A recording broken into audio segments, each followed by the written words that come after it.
one of the key ideas in your many frames is the notion of joint points, which from my angle are particularly profound emergence zones, durations, where we undergo when reality as such undergoes a shifting complexity, enabling of something like a new substrate of possibility. Substrate's probably not the right technical word to use, but we go, matter, life, mind, culture. Brilliant. Yep. Right.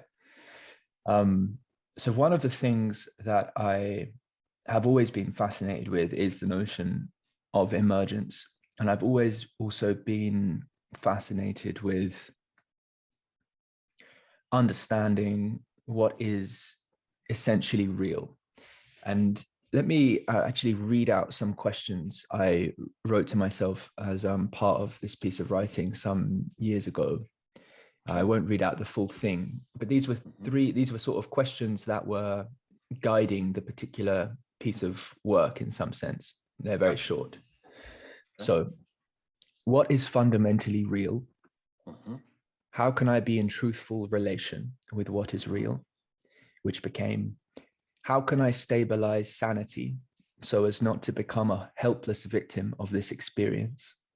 And yet, how can I continue to accept what is? And led to, how can I articulate the nature of participation in the real encountered so as to serve as a guide for myself and others? Beautiful. Yeah, so these are some of the questions. And they were in relation to, I didn't articulate them quite as such at the time, but those questions were guiding the sort of necessary response I felt I had to make to a particularly profound psychedelic experience in 2015. So this was, a reality, a deep reality reorientation. And the encounter was one of felt phenomenological and affective chaos. And so those questions take on that kind of valence of significance. And so to tie this into notions like emergence and potentially things like joint points, what the guide that I came out for with myself was not so much what is reality composed of in terms of this is the ontological item or particular substrate or something. The language I was referring to that I found was what I came to call the modes of orientation. And there's many ways to map this, with various other concepts in the piece of writing I was doing to you. One of them actually was just because it was incidental in the blog you sent me to in relation to the authentic self and the false self. There's a certain angle in where that kind of language can potentially be used. So the modes of orientation of 4 modes in response to what I was at the time calling encounter, but I think we can just say something like reality. One is, and there's kind of, we can say confrontation and surrender, and then 2 kinds of confrontation and 2 kinds of surrender, and we could name them all different things. So then, and I've thought of many different terms. Sometimes I write confrontation plus and confrontation minus, and surrender plus and surrender minus. And so from a psychological perspective, or perhaps an evolutionary psych perspective, there's somewhat of a mapping to be made with respect to approach and avoidance behavior. And so one of the prefaces I should make as well is that it's not at all clear to me that these terms are actually carrying any novel insight whatsoever. And actually, I think whatever's contained there is, again, can be zeroed in on from all of these different angles. I've done a piece of writing where I was mapping to some, the alchemical dictum solve et coagula, for instance. where the solve or the dissolution or the liquefaction would map more to the surrender mode, and the coagulation more to the confrontation. Okay. And the plus and the minus might be something like authentic and false self in terms of right flow of relation. So there's a certain sense of appropriate and inappropriate. I was seeking to communicate with these terms. So there's a sense in which that I'm looking to refer to an inside out first person phenomenological felt mode of orientation in this. Good. And nevertheless, it feels like there's a pattern of relation there, which is relevant at other levels as well. Perhaps needing to be bridged and integrated with other frames, but nevertheless, the pattern is something that can be transported. So I can say like something very brief about each, how I sort of hold the appropriate and inappropriate forms of confrontation and surrender, if that sort of helps. Yeah, certainly. I'm beginning to, I'm starting to pick up the pattern. So sort of a notion of obviously confrontation and surrender has a number of different denotation, connotation frames. So if you have sort of the exemplar of those like in mind, that would be potentially helpful. I appreciate the the dissolution and surrender at that level. I can see lots of different, thematics. So as I hone in on that, that would be potentially useful. Yes. Yeah. Awesome. So one of the one of the frames which articulates this, it doesn't quite get to the depth of it unless we want to transport that language to a slightly more mystical sort of orientation. But from the perspective of an overinflated ego, someone wanting to hold on too long to their place on the spotlight, not allowing other life to come forward and participate. It's all about me. That would be an instance of an inappropriate form of confrontation. Gotcha. And from the phenomenological perspective of how it in this particular experience, that's associated with a kind of the waves of oscillation and dynamism of a kind of almost an obliterating feeling. Is like, okay, I just want to hold it together, just hold that, just fix onto that thing. So we could look at lots of, not all, but lots of forms of fixation with particular, whether mimetic structures, projections onto others, like tight identifications. That would be, now, positive form of confrontation is like that kind of appropriate and necessary aspect of egoic momentum, but is also something that has an element from another angle of a kind of can have like a righteous defense, a speaking forth of one's dignity, a holding to the irreducible participation of one's unique essence, of one's unique being. And great. So that's how I'm holding that. Okay.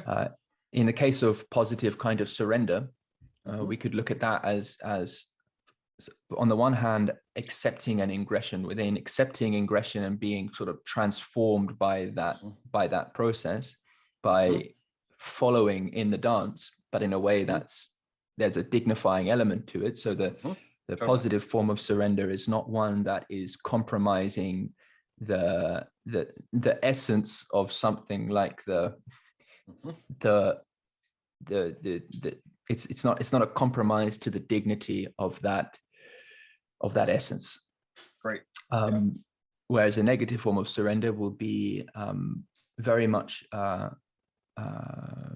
in danger of being manipulated, being led when it should follow from that angle. Great. And so they're very roughly the four modes. And I can think of a number of other ways to describe them. And there's potentially ways that things become a little bit muddy with respect to that. And I've also thought about sequences and have done some attempt to understand, well, the key thing is, one of the key things really is how these modes are, how the flow of those picks up, and how we can learn and discern and practice when, for instance, to let go and surrender, and when it's time to step forward. Beautiful. Yep. There, and so on the one hand, it's language which might have just been psychologically helpful for me at a time. On another hand, there's also, just to communicate maybe the final part of where I find myself pushing these notions at certain times, is where the say line is not quite the right word, but loosely where the line between psychology and metaphysics begins. And in the context of joint points, I think it's kind of interesting, because when we consider such things as the deep continuity hypothesis, which isn't something I'm well read on, but I know it's something that John points to as his way of seeking to, essentially argue for, it's a part of the argument for non-reductive physicalism. And where I resonate with that is that the effort is made to not reduce the intelligibility that we participate in at this level, not to cut the slats off what grounds the possibility for that at previous levels. Now, if we take that really seriously, from my perspective, some people go the way of panpsychism and what have you, and I've definitely explored those kinds of ideas. But so not so much speaking about it, so terms like obviously consciousness and all the rest of them become, well, that people have their definitions.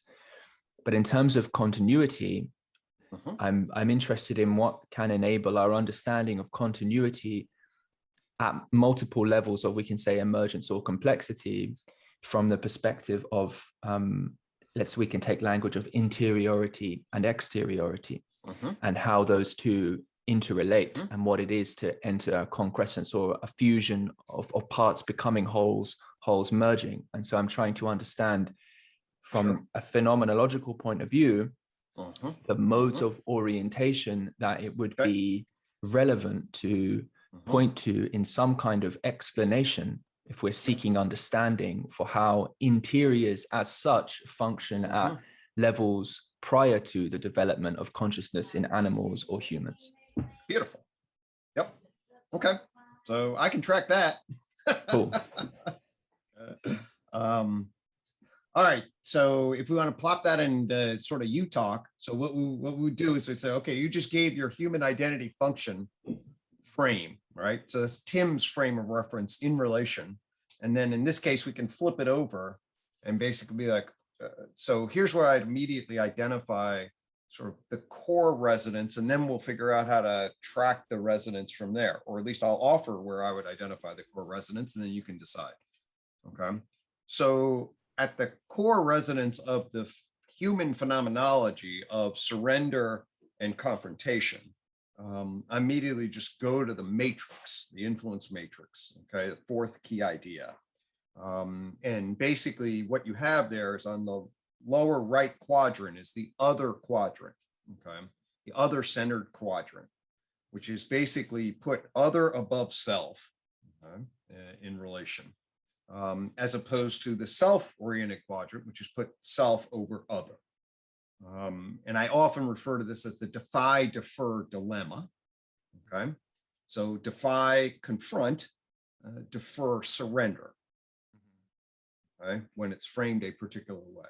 All right, so you would then have self over other is when you actually are in midst of a dance with individuals, and we're always in a self-other dance. What we're trying to do, what we're approaching, is we're trying to secure attachment where we're both known and valued, if we consider each other valuable entities. Okay, and then we want to achieve a cooperative power, love, interdependent autonomy. All right, and then we try to confer that to each other. But for a whole host of reasons, there'll be divergence, miscommunications, poles, etc. And then you will get a self-other challenge. Okay. And then when you're confronted with a self-other challenge, all right, then all of a sudden the mode of surrender on the one hand, potentially, if we're talking about in the context of the more, one way to interpret the terms is when a challenge emerges that then, so it's confrontation and surrender, at one level is sort of like, okay, I'm getting bumped by the interaction. When the interaction's all good, it's power and love together and we're in love with each other. And it's just basic fusion. Then we get bumped and now we have problems with confrontation and surrender. Okay? Or the language I would have used historically is defy, defer. Okay. Yeah. And then the positive and negative would then be, there'd be a lot of different ways. When I first heard it, I was like, "Ooh, active, passive." Okay, that would be one way of framing it. Yeah. Okay, but another way would reframe it as positive, as in the true self function. Okay, so we're going to actually be. I could sometimes confront in a way that affords me clarity through my heart into you, that affords me the opportunity to say, no, there's some bullshit going on here. And being true to myself allows that to enter into the structure. Okay. That if we were to multiply it, I'd be following a particular principle, for some virtue ethic or Kantian ethic or whatever we would say is, wow, thank God somebody stood up there and afforded their truth, and the network of truths to be realized and had the courage to do so. Right. As opposed to, well, they're protecting their own fucking ego and they have their false self-defenses, and this activated a character armor dynamic that really then they manipulate to then engage in confrontation, but actually all it does is engage in this short-term defense, which actually creates static and ugliness into the structure. Okay.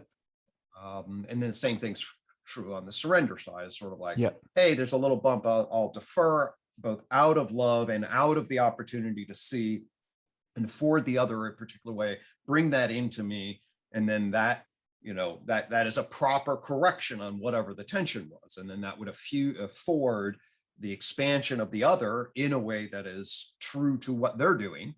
And the system, gets then, or I'm going to deflate myself sort of in a neurotic way, in a self-blaming way, in an excessive way, either draw attention to myself, create a victimization, shrink myself ineffectually so that I don't take responsibility, or so I avoid conflict in a particular way, but it only minimizes the healthy potentialities of the relation.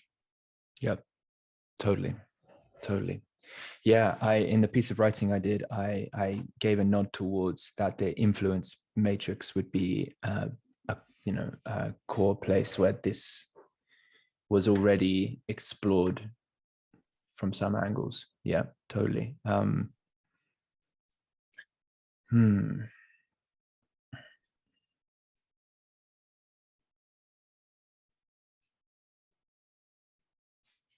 So there's something as well about, I've been exploring this as a more, as where choice begins. Choice begins in orientation. And from our perspective, and a developed acquaintance with our modes of orientation, whether we're defying and deferring with respect to the patterns of belonging that we're instantiated in, and which of course is such an incredibly, even if we don't want to be depth psychological about it, there's such a complexity of pattern we're enmeshed within at the level of power and relation that can be spoken to by many psychological frames. And how interdependent we are in these systems and our attachments to them and the identities associated and the stability. It's a wild thing to unpick all of that, right? And who does that, really? There's very few places where we have the kind of conversation that's seeking the presencing of real patterns, because those can become deeply dislodging for us and what have you. And that is, a nod to, in some sense, the core of our shared project with so many others. How is it we can approach the presencing of real patterns together and nevertheless remain in a positive transformation type mode or relation with each other? Beautiful. But we're looking at all the issues with context, and like we spoke the other week about shamanism and that kind of guiding element for more critical type conversations, maybe sometimes not being present. So in terms of in terms of exploring the sort of the nature of choice, it does, yeah, it seems to me there's something worthwhile there. So how do you think about choice that we have, and what role does that play?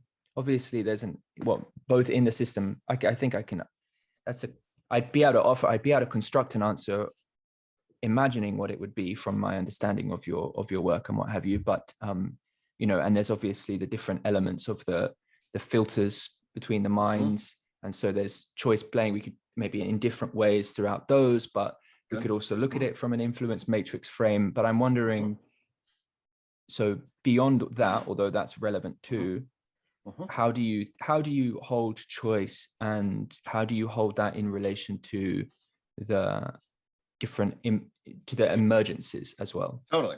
Yeah, absolutely. Right. So for me, basically, we definitely can draw on, you know, inanimate matter is zero level. Okay. I mean, there's not meaningful characterization of choice at any level of, you know, teleology and or purpose and or organization in a rock or a atom. And so I'm not super keen on panpsychism. I'm open to the arguments or whatever, and then you could get in, I don't know, you know, it'll be all this difference. But you basically need to have, for me, you need to have a complex, adaptive, self-organizing, autopoietic system that then affords the behavioral description then of an agent arena relationship. And that's really, you don't really see that in full form and an exemplar of that until you get to a cell at least. Okay. And then you can certainly then, I would argue, then see sort of the prototype of functional awareness and responsivity, okay, biological intelligence and decision making about that cells engage in. I don't mind using some of those terms of sort of there's a biointelligence to the body, to the cells, to that is that they afford a particular kind of dynamic relation where they're given particular kinds of options and they systematically construct particular paths of activity. And of course, I do not think it. So then you have, all I'm saying now, you have flexible functional awareness behavior patterns. Okay? That then are basically, then I am and construe them as saying there's a bioinformational processing within the cell and communications between cells that create sort of an imaginal dimension, all right, of operation that affords some kind of semantic modeling of what's going on. And through that semantic modeling, they then lead toward a particular kind of prediction. So the toxicity's over here and the light's over here, and the cilia then, based on that gradient of possibility, the cilia then start moving away from that and over here. And so the system as a whole operated to decide to move in this direction, right? That's a functional description of the complex adaptive design relations that we see in the cell environment process, okay? So description then is like, oh, do you see what that cell did descriptively? And that affords a complex adaptive dynamic relation to the world in ways that we would never see an atom do or a molecule alone. Okay? And then it's that there is that, and then I'm not saying about anything about cause yet, but I'm saying stuff descriptive, the pattern of description is that's a living behavior pattern.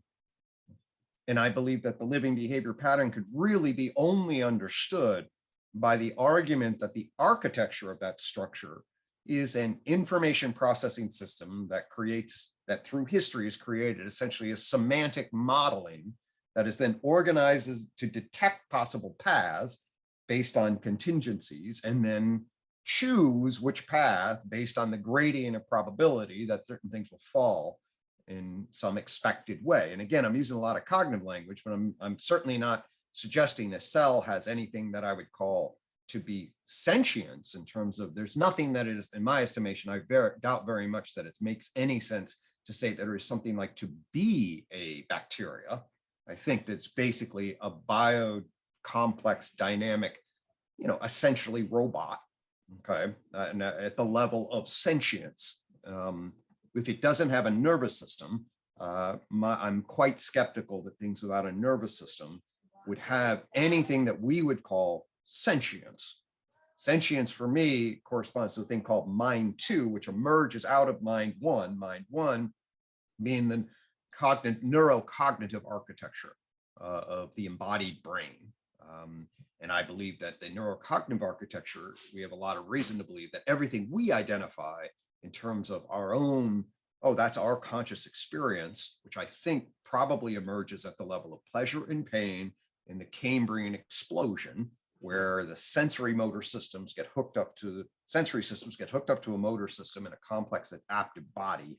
It creates a sensory looping at a higher flow of complex adaptive neuroinformation processing. So the cells behave with biointelligence. You can then say that they create, decision gradients in relationship to their information processing architecture. But at the level of consciousness, it's just a description to say they exhibit functional awareness and responsivity and information processing. I don't think there's any lights on in the bacteria, and probably not any lights on in a tree, at least in terms of my own sort of onto-epistemological referencing of things. Mm-hmm. Okay. Yeah, the term panpsychism, I feel it's probably more misleading than I think it's often been used as like a catch-all for what could be populated by many different views. And I think probably that's because a lot of what we're even characterizing as mind or consciousness or what its likeness, all of those things can be held differently by different people. You're holding consciousness in terms of what it is to be like as something that is distinct from the word mind you're using, because in a sense, obviously, mind one is the neurobiological architecture and what have you. So that's obviously one of the, and I know you've been through this a million times, so I don't want to bore you or anything, that there's different ways people hold these. We all know that. No, totally. Go ahead, mate. I've been getting a fair amount of conceptual mileage lately, and actually it's just based on some of the work that I'm doing, of thinking about the life, mind, and culture, okay, as emergent, epistemic, information processing, imaginal systems, okay? I'll say that again. They're epistemic, information processing, imaginal systems that build representational or modeling, depending on which cognitive person you want to talk to. I don't care, really, representational modeling, okay? That is very akin, and I believe this may be deeply akin, to essentially an imaginal dimension, literally like an imaginary dimension relative to a real dimension. That's an orthogonal dimension, like in the complex unit circle. So you have an imaginary dimension, square root of -1, okay, that on a real number thing. And when mathematicians first found, the unsolvable square root of -1, then the argument was that's a fucking meaningless thing. There's no way that it makes any sense. And then eventually they crafted a 90-degree rotation and said, actually, we can define these things as real numbers, and then we can define this as an orthogonal 90-degree rotation on the real number, okay?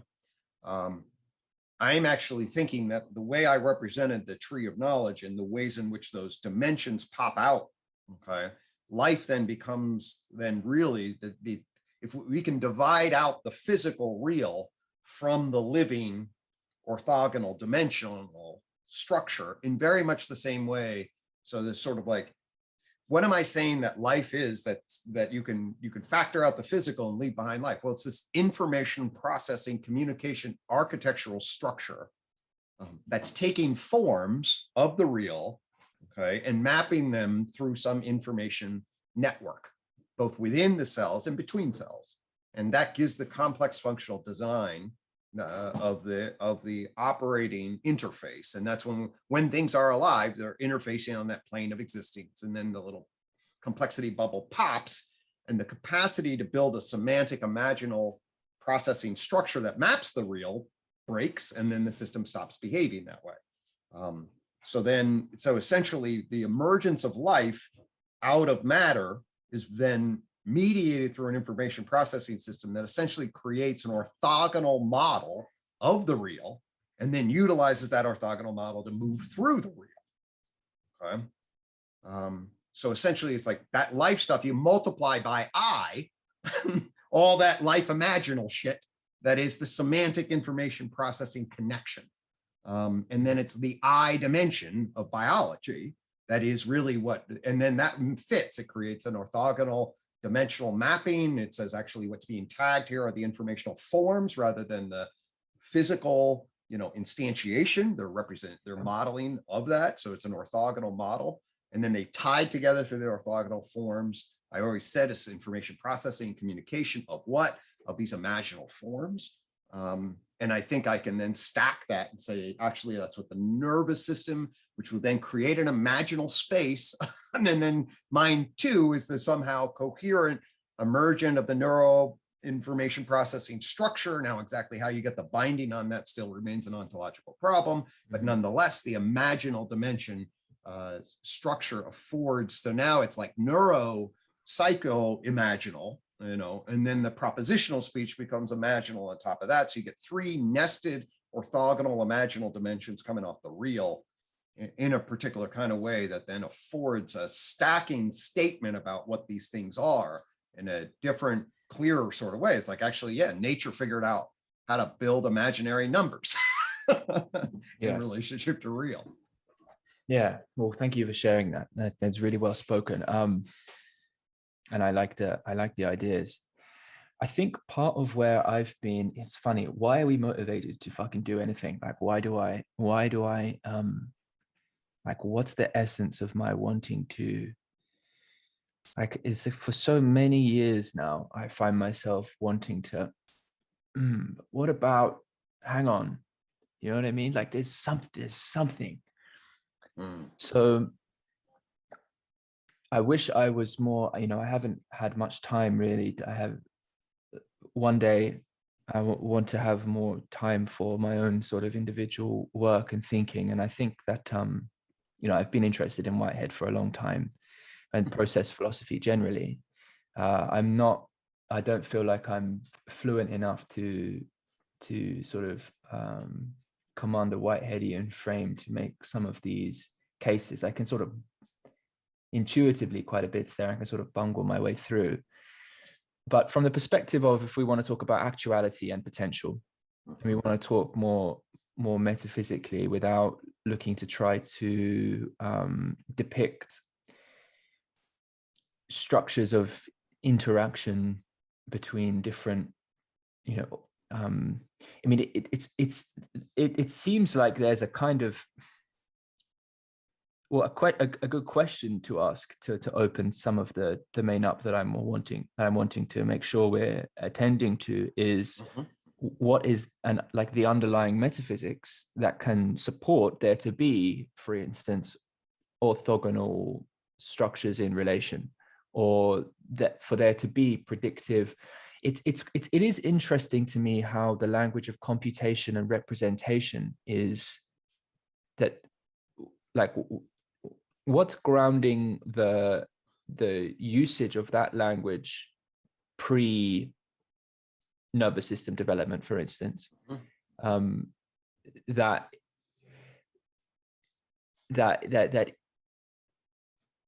it's something about the, like, there are certain things that seem to have to be taken for granted at the beginning of the picture, that something like the laws of physics are, even if we want to call them habits, that in some sense they are set because of an earlier emergence or something like this, and they just are the ultimate governing constraints. And so whether we want to talk about them as laws or habits or whatever, but so Whitehead's perspective on that is very much that they are more like habits, and the epochs of the cosmos will change over time, with respect to the law-like function, and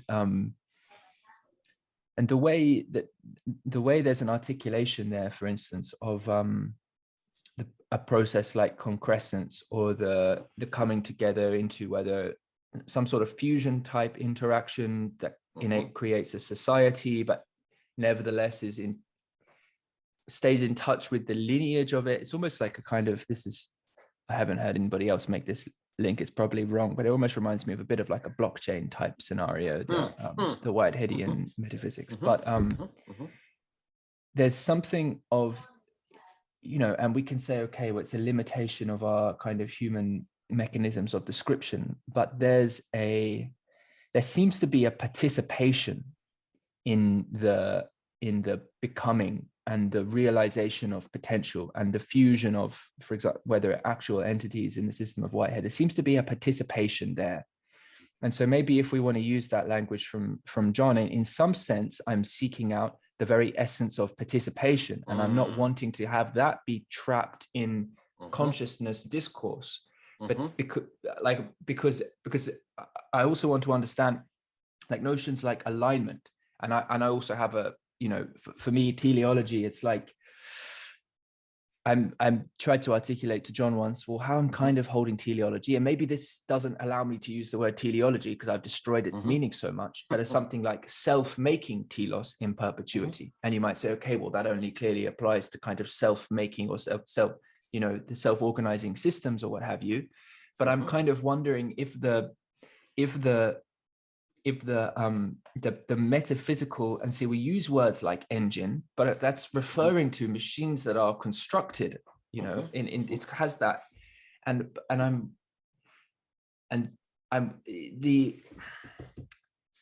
the participation in, so Whitehead has a phrase, the many become one and are increased by one. The participation involved in many becoming one, and then language, confrontation, surrender, inside out, phenomenological, it feels like it's not totally irrelevant to me, because this experience comes from just being, is it like a mystical destruction.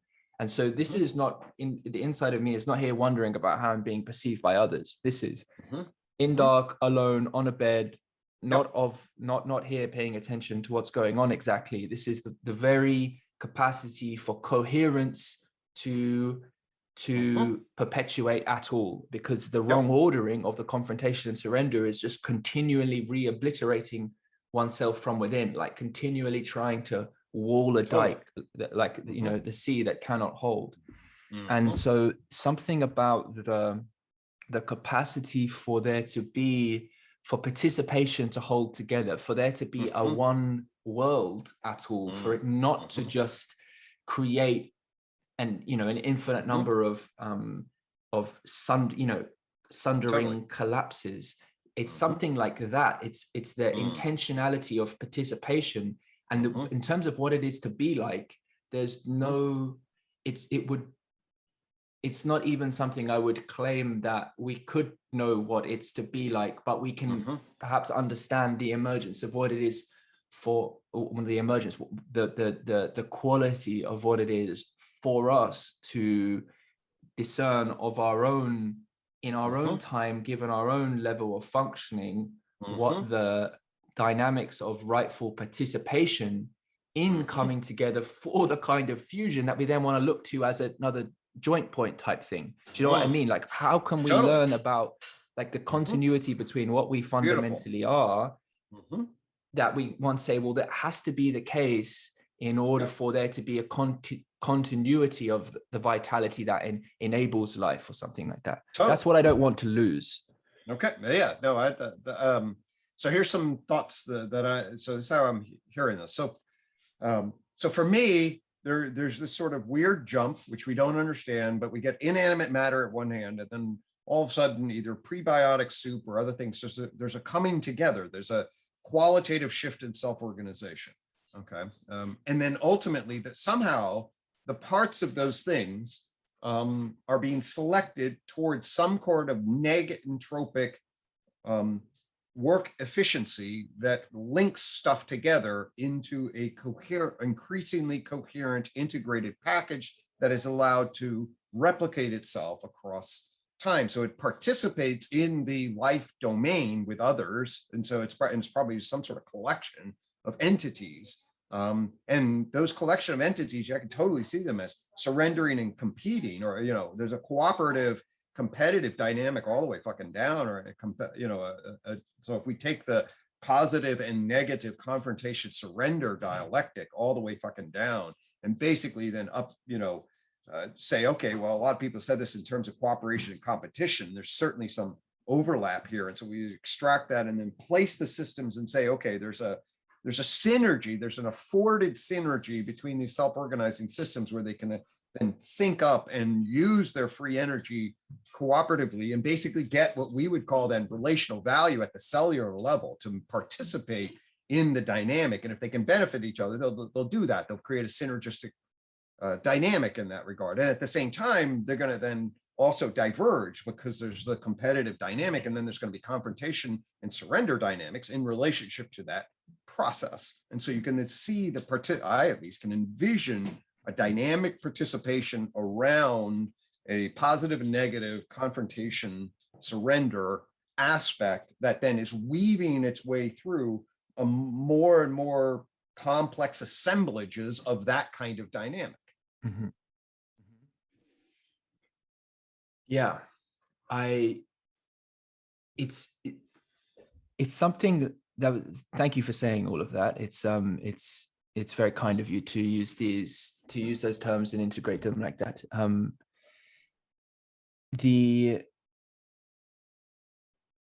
If we take something like the notion of mysticism, and we take mystical state of the feeling of a deep sort of interpenetrating connectivity, union, but nevertheless in a kind of harmonic processual flow, because I can still breathe and I'm here and it's not all static. And I'd call something like this whole making. It's acting from that place of recognizing a kind of oneness that's always in a process of transformation.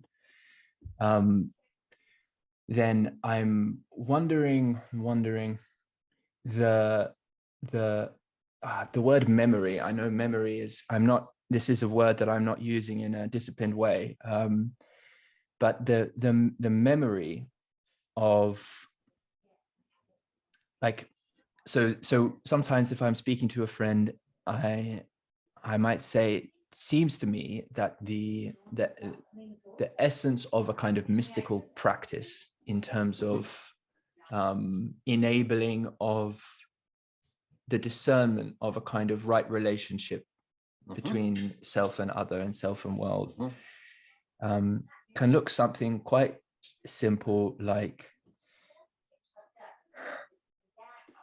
being able to breathe and return to a sort of an inner clearing, and to reorient from a basis of love.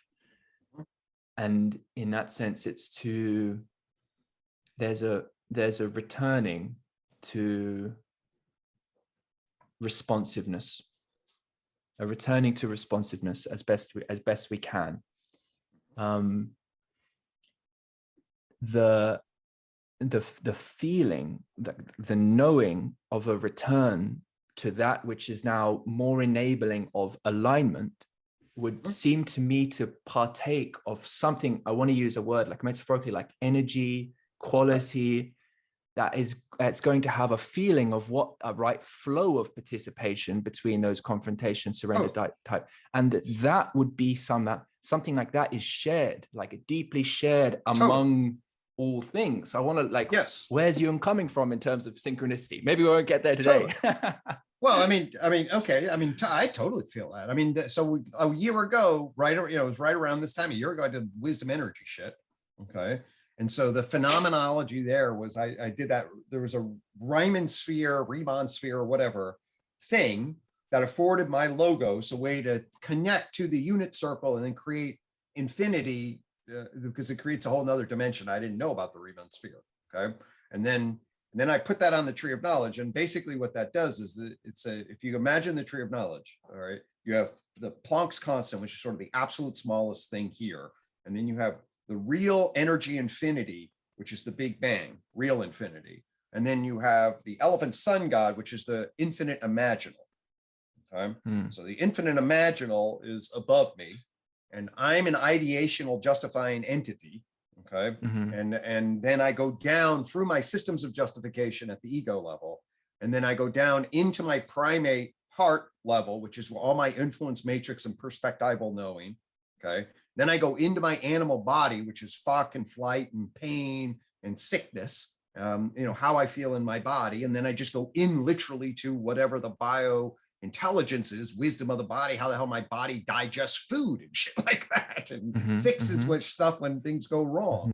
Oh, that's a stacked energy information complexified stack, and somehow to maintain coherence, there is some sort of information energy interface between all of that stack,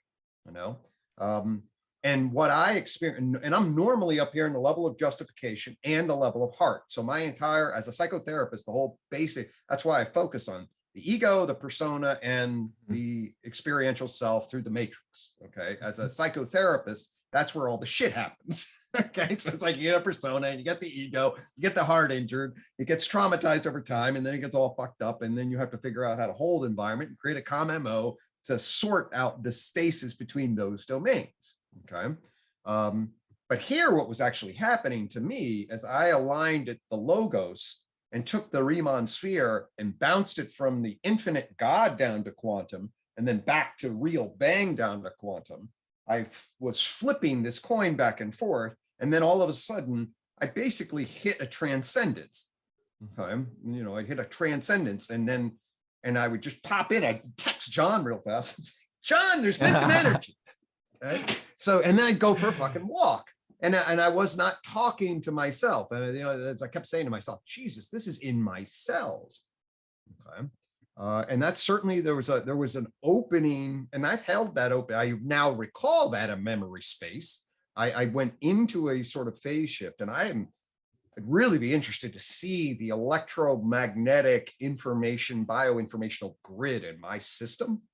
But I'll be damned, at the least at the mind to into the body rooted sense of my gut into what it is that I felt, a transformation, an opened flow communication happened during that time period, in both the ground beneath my heart into my body, and then above in the transcendent spiritual. And that was that wisdom energy beam went through all of that. And there was a total sense like there had been much more confrontation and surrender that was on the negative side inside my system. There was just more static in the system. And somehow there was an alignment of communication across the information interfaces that said, oh, actually, oh, you think this, and oh, great, actually, this fits, and all of a sudden the system could receive some sort of message that said, hey, we're all in this together in a good way,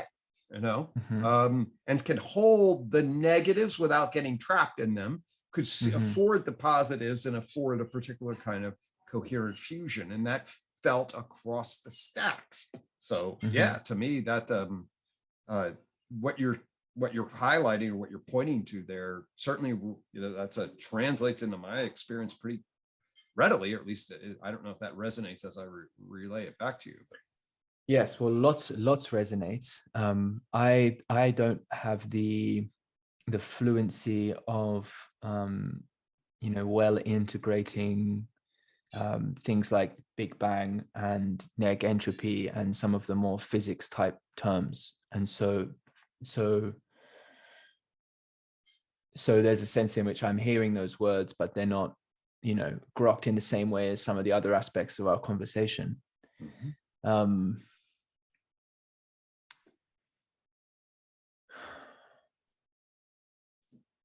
It's so interesting how, because I know that justification systems theory, is that what you refer to it as? Yep, that's the short answer. The long statement is yes, justification systems theory, which is the, the joint point between us as primates and us as Yep. persons and the culture person plane of existence. And Yes.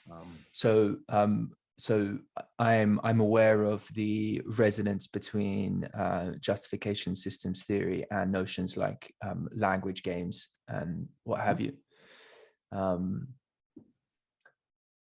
It does, truly things do feel to me sometimes that it's so interesting because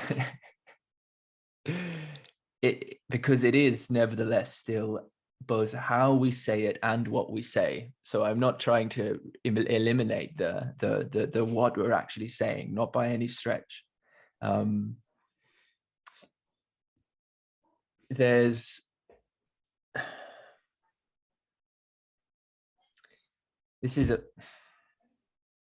so I'm faced with two with two forks here. What's the time? 11. There's a set of ideas that I'm thinking might be more helpful to discuss, or at least let you know that I'm thinking about, because I think as far as the sort of shared project that we're in relation to, they're probably slightly even more relevant than this conversation, even though this one is definitely relevant, certainly very relevant. There's less, I don't immediately translate that kind of conversation into how can I create kind of structures that help people develop friendships and collaborate together and feel part of the same culture, for instance. So I'm looking at more of a, although there's all these connections always to be made. I hope we return to this on many occasions in the future. I'll just say, if anybody's listening, if we ever put it out, but I'll just say very quickly. So, my take on it is the Enlightenment fucked us over and didn't afford us a way to get clear about that stack, with, say, spirit and energy in proper relation. And it is because of that we got a lot of meaning in mental health crisis that creates all sorts of static and interface. And I was certainly guilty of this in the past. I got socialized in it. And now my system of justification is radically reoriented in relationship to my heart and to my body and my vertical psyche, as it were, and spirit itself. I mean, I get grown up. I would never, spirit, what the fuck is that?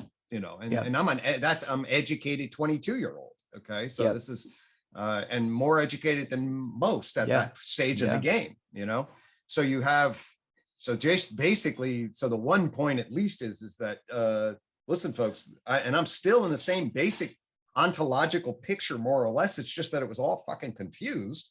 And there's a way to sort it out so that when you do, it affords a particular kind of way of being in the world that will result in a lot of static that's giving meaning in mental health crises clear, and then ways of being with each other, being with the world. So anyway, I think that I see it. Certainly, I experientially feel it, and I think I can justify it. And all this. This is however it gets translated is a great question. But this point is unbelievably important for people to actually, it's a science spirituality kind of dynamic, and we got to help people down that path. So anyway, that's my little pitch on it. No, totally. Look, I mean, it's so remarkable to me how much resonance and alignment and appreciation I have for that project and the project John's doing, and how much I sometimes wonder just a little bit, right, that it's almost like what would be like a metaphor. It's like there's a whole load of people basically wanting to cast spells which have the same effect, but everybody's got a little bit of a different flourish, right? There's a different language, and some people with the wand like this, and different sparks come out, and it's different words. And yet there's a clear sort of alignment of care in relation to why it matters, and of course why dialogue is so important, and even the language of confrontation and surrender, but the modes of participation in dialogue, so that we can breathe together and share together what feels appropriate and necessary for us to feel as though we're known and valued in the collaboration, that itself is a modality of linking up in relation to the intellectual pictures as well. All of that's important. So anyway, yes. I think we've captured that. I'm definitely curious as to what the other thing is to talk about if you want to move in that direction. Well, it certainly links. It certainly links. And I mentioned it to you in the last podcast we recorded with, who joined us for that? I'm blanking now. Zach? Yes. Stein? No, not Zach. It was Guy Sengstock and of course, right. Yes. That one, right? Yes, and I mentioned a triple of belonging, education, and contribution. And I think this way of looking at things, again, it can be illuminated through your various frames, influence matrix, as well as others. It's something that these terms, I haven't done as much writing about them, but I recognize in the work I'm doing in the context of the Voicecraft network, for instance, how important it is to understand these. I see them as a triple associated with cultivating culture. Okay. And that where there, in order for belonging to occur, there has to be some, let's just call it wise, but some effective way to enable that channel of participation itself to be stable enough for there to be a belonging to occur in.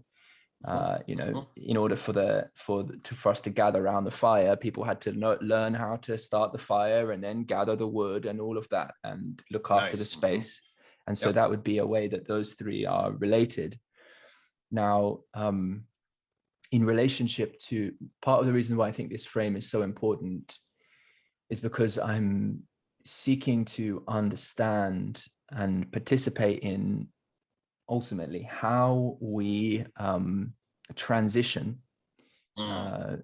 culture from a broadly speaking kind of rent-seeking, externalizing, extractive orientation that is held somewhere in there to one that can come more into touch with the vitality of the ecologies that it's a part of, but is one that does so in a way that nevertheless is coming from a basis of understanding a real integration of who we are as human beings. Plug in, all of the frames you're bringing to the table. I think very important for elucidating that.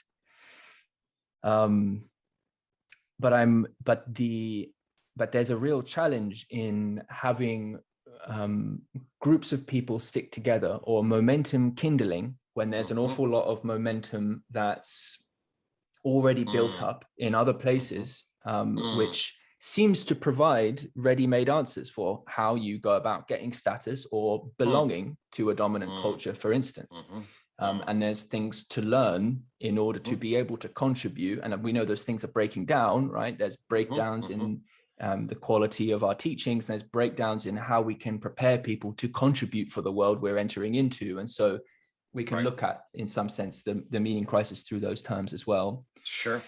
So in terms of momentum holding together, I'm recognizing that human beings, in order to belong together, obviously have to be known and valued, but desire education and require education in order that they can fulfill their desire to contribute to that dynamic of belonging. Totally. And so I think about these things with respect to, there was a video I recorded the other day. I think I have to make it shorter because it was probably a bit too much of an ask for people. But it does seem to me to be possible that we can utilize such things. This is a bit of a leap, Greg, but I feel like it's important.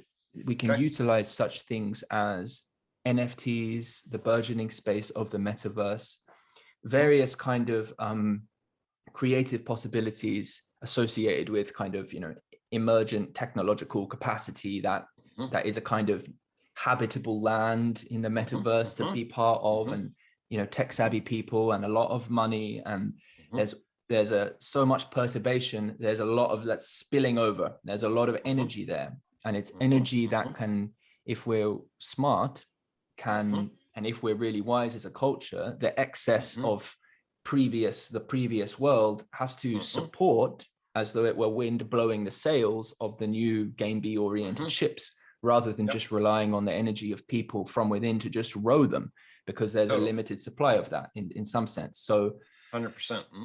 So it would be my contention that there are basically, let's call them communities. We can call them working groups. There's different, obviously, models of people, going from like a group, then you got the tribe, and then you got the squad, and how they do tiers of organization and whatever. But I'm not so much coming from that angle, although it's relevant. It's when we talk about things like mutual learning environments, a la Nora Bateson, and we talk about contribution in terms of, for instance, value offered to the commons, enabling of people to learn how to be, in a way. I mean, if you can teach someone how to stand and how to breathe, you're doing a real service. That's how fucking weird our world is, right? Like, seriously. So, but that all enables, momentum to sort of hold together. But I'm trying to help, like, invite people into environments where their mutual participation creates the kind of educational environment that enables them to contribute something, both to the commons in general, but also to the value of what constitutes the belonging network that's affording them to connect at all. And that those artifacts, if we link up with the NFTs and stuff, like those can, I think, be minted as NFTs. And then there's more to say about why I would argue that that's quite a unique and relevant and maybe game-changing strategy from the whole. We have to get energy in from outside and back again. But I guess I'm just curious, and I've said a lot of stuff now, but in terms of the relation between belonging, education, and contribution, how does that land with you as it relations together? Totally. I mean, for me, these are sort of they're theoretical questions, applied questions, and my particular talent is in the domain of theory, clearly, but we then have to take the intersection of the recognition about where we are, the energy around that, the zeitgeist, and we need theory builders, and we need practitioners that cultivate the institutional organizational change from, say, in simple terms, game A to game B, and know how to create that intermediate steps and create those interfaces. And I'm super interested, and I'm starting to connect with more and more people who are in that space, and thinking about, well, where's UTOK and what does it do in relation? Because UTOK is this ideational structure, but it can then serve as particular types of guides and reflective frames, right? And it's sort of this Rosetta Stone, potentially, like, oh, well, okay, yeah, plug it into UTOK, see what it says. Yeah. Okay. So immediately, essentially what I would hear in relationship to those terms is, the basic frame for UTOK looks at is sort of, when we're talking about, all right, what are people doing in terms of investment, in terms of influence, in terms of justification, okay? And then the nature of investment, what is the process of investment? What kinds of investments are actually growth promoting and engaging, okay? So when you talk about participatory, immediately I'm like, oh, yes, we want to structure a system where the core of the animal investment structure is like, shit, this is fun. I'm doing stuff. I'm engaged in dynamic relation. I feel like I'm growing. Okay. And I'm a part of something in relation in that I can contribute. And these are some of the basic dimensions that would afford a felt and souled experience of investment that would, that would seek more of that and to try to coordinate that. And then at the level of influence, when you're doing group, a great description of how do you distribute a felt sense of relational value at, say, a group level is the sense of belonging. It's the sense that individuals see the group. So then there are different dimensions of affiliation of the red line on the matrix, which is basically like, okay, my interests are completely merged with this interest. So you have parent affiliation, parent love, you have peer love, / best friends, you have romantic, eros love, etc. And then you identify in particular groups, and then it's the way in which you extend yourself to the group and shine back is the way I would conceptualize the technical term of belonging.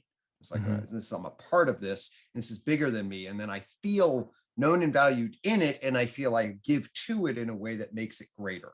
And it's that reciprocal sense.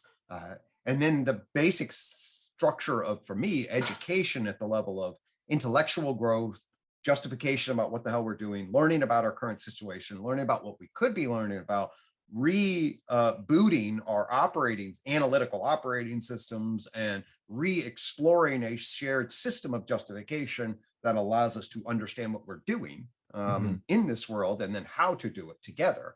I love the trifecta. I mean, it's a very nice way of saying, hey, we're going to attend to these core aspects of human interaction and human dynamics in a particular way. These are the positive angles, you flip them around, sort of, okay, we'll do ideological indoctrination, shame people into forcing themselves to do what the fuck we want them to do as we control them, right? Yeah.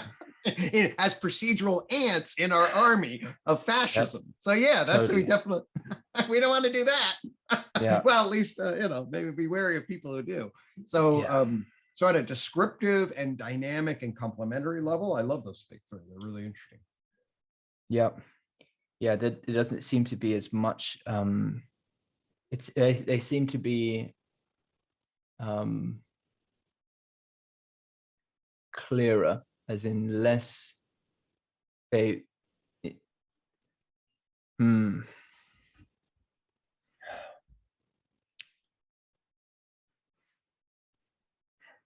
So interesting to be an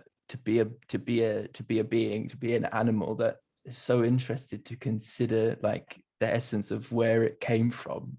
Like, why do we? There's always that.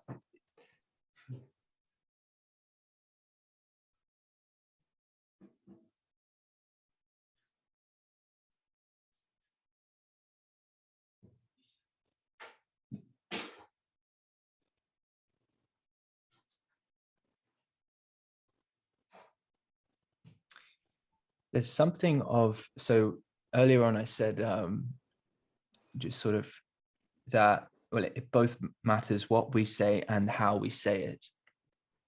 But of course, the what we say can change quite a lot, and nevertheless still be in a kind of resonance or harmony or in integrity with, for instance, what we might say to each other, what I might say to, a 14-year-old who I'm playing pickup soccer with, or something like that. If he so happened to ask me what I was interested in, on how he could navigate his life in a certain way. Right. It's my failure to be able to calibrate that makes nobody talk to me. So when some 14 asks me, actually, I'm interested in a unified theory of knowledge that solves the enlightenment gap. And the guy looks at me and runs away. Now, thankfully, I've been able to down-regulate some of that. But yeah, no, I can hear you. Right. But of course, problems that kid might be having with their friends, or to be accepted, and all these things, there would be so much to say about that would very much be in resonance with some of these deeper and broader pictures. And so the ongoing sort of translation of the what that's being said to the specificity of the context that's ready and able to hear, and what's relevant for them, and what have you, that's all so important. I guess where I was kind of remarking and remembering when I was pausing just there was the importance of that process in a way that is wouldn't so much to say, we could say is, I don't know if trans language would be the right term, but obviously someone who doesn't speak English will be having to interact in a whole different way.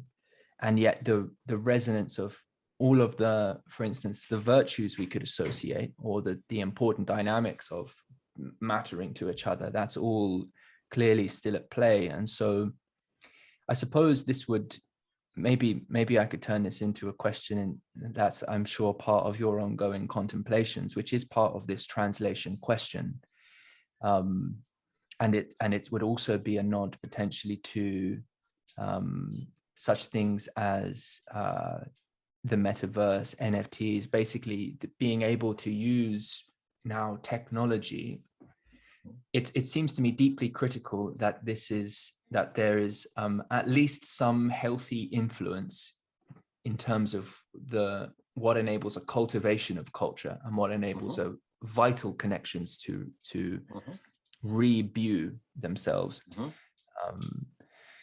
with respect to ecology in our present culture and as we're transforming and all of that, and how much the present, whether we want to call them business models, incentive structures, just we want to call it momentum in general, is vectoring otherwise. Mark Zuckerberg terming the parent company of Facebook and Oculus and Instagram now Meta. Can you imagine? Meta. Yeah. God, I just texted. what a clever, dastardly lexiconical move that is. Because I love that word. Yeah, I know. It's like now all of a sudden I've got ambivalence with that fucking word. I know, Jesus. But and you so, know, oh well.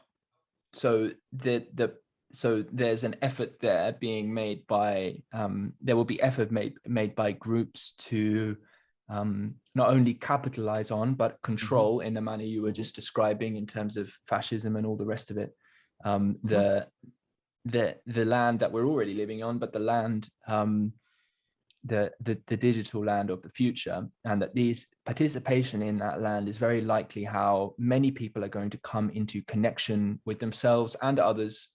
And so better that they enter into a dynamic that's genuinely cultivating insouling of them and all the rest of it. So plug in the metapsychology, all of that. And when we consider then this translation, it's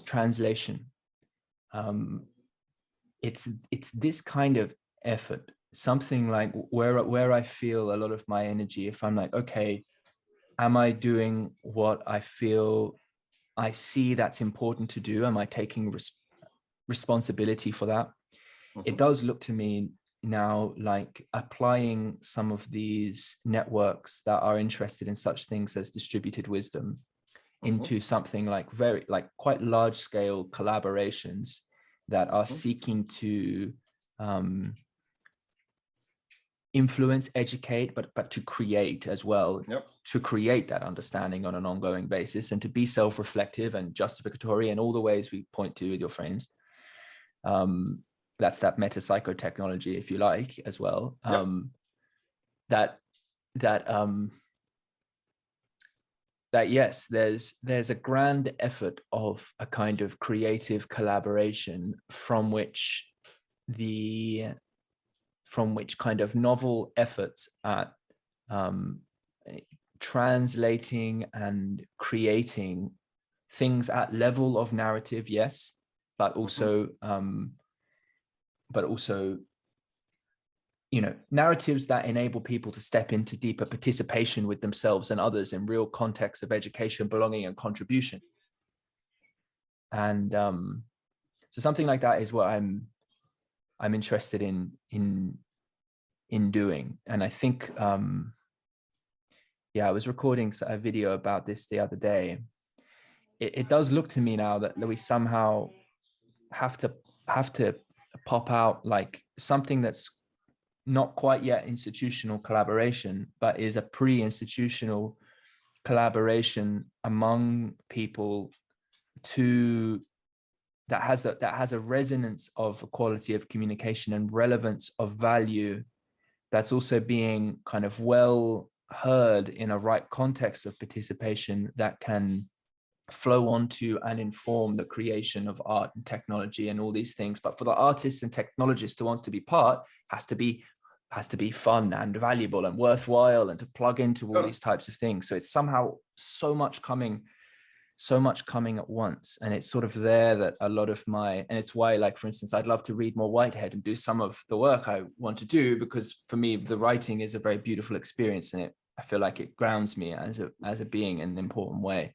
But that's a lot of where my energy is going to when I have the clarity of consciousness to look into it. And so basically this is just a long preamble to saying there's a bunch of invitations toward conversation that seem to be very important here, and invitations I'd like to extend. So anyway, thank you for the conversation, Gregg. Yeah, absolutely. I think what you are laying, I mean, what we're all, to me, there's this big zeitgeist tapestry, that is, metaverse, whatever. And maybe that's a good thing. I can't tell right now. Maybe I'll see how I feel after tomorrow, after waking up on it. I just saw it today. But anyway, in our community, what's there are the people that can see that, hey, some metamorphosis, we're caterpillars and we need to turn into butterflies, to this classic Daniel Schmachtenberger name. And then there are all these different integrated pluralistic angles on this, that have all these different facets to it, that are that system's unbelievably complicated. I mean, it's a Titanic and we're fleas. That's my general frame on it. And so then there are the aspects of the nature of the fundamental shift in cultural consciousness. And so one crucial aspect is, what do these communities look like that afford a transformation from the current state into feeling its way into the new state? So you have then Jordan Hall doing Civium, right? I see then what you are just describing is delineating some of the unbelievably key principles and processes: education, belonging, participation. That gives a triple that would afford a particular lens of the kinds of elements that, if you had these ingredients, then these things could unfold. And then you variation, selection, and retention, you learn through trial and error and reflection and engagement to see what sort of works with those principles. And obviously they may evolve. And if you're able to build a voicecraft community that demonstrates that, and yeah, if that could then have an infrastructure that could replicate itself through the dynamics of confrontation and surrender, you would then you'd have a growing structure. And that makes perfect sense to me in relation. For me, I mean, I know what, UTOK is situated through an analytic logos structure. So it's situated as all of that stuff will come secondary to me. I mean, trying to figure that out, but the first issue is not, oh, well, how do we do this? For me, this is, what the fuck is the problem? Diagnose the metaphysical problem at the high level of analysis, which, by the way, is not relevant towards most people. I mean, it's just, there's no reason that you would suspect most people to layer into a labyrinth of metaphysical complexity to figure out what you mean by ontic and ontology and all the different schools of psychology and possible relationships. Who the fuck wants to do that? I love doing that, but that is not, that is not where you want to have your, there are a lot more relevant, practical, immediate problems that people need to face in the concrete world. Totally. But the issue is, and we see this like with postmodernism, once you get an academic structure, you get a 30-year down the road wave structure, Right. So it takes 30 years into the academic structure to then afford, all of a sudden, And so for me, 10 years from now, people will figure out I actually solved the mind-body problem in a qualitatively different way than's ever been solved before. And then when the institution wakes up and is like, oh, fuck, this thing actually places the angle coming at this issue from the problem of psychology. The institution isn't talking about that right now, but eventually people will wake up and be like, oh, we frame this in terms of physics and philosophy and consciousness studies and all this shit. It's actually, they tried to do that with psychology, 100 fucking years ago. That was the whole fucking point of that discipline. And all of the errors and confusions that they did, you will just replicate if you try to get outside and do cognitive science and you try to get outside, the root of the problem is there. But that's not where the institution is currently looking. That's what, so I'm outside the institution in the whole metaverse structure that's actually real. And with COVID and everybody's waking up being like, oh, fuck, our operating system is out of date. We are due for another operating system.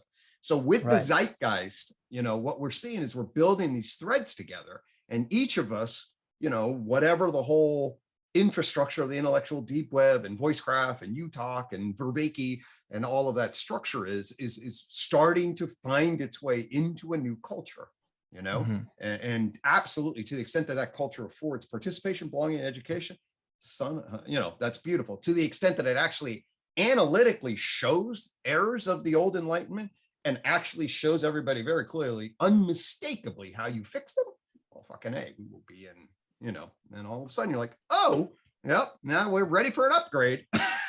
You know, and if that syncs shit together, so that now all of a sudden Vervaeke's coordinated with Henriques, and you know, I'd still like to talk to Landry and blah blah blah, and boom, and then you're like, yeah, no, actually, we are ready for another metaphysical upgrade. So that's the high, you know, super high levels of abstraction, and then that all has this implications for cultivating education, participation, and belonging in a qualitatively different way. And then we have to figure out how to instantiate that in the game A structures of current momentum and contingency, and evolve it into what would be a sustainable system, you know, for the next generation. Then. Yeah, beautifully said. Just in the interest that if we do release this at some point, the way I've been holding that triple is a contribution, education, and belonging, but participation works there nicely too. We can say something like right participation in culture avails itself of belonging, education, and contribution. Sorry about that. Yep. No, not at all. Yeah, awesome. Yeah. All right, Gregg. I'll end the recording here, and thank you very much.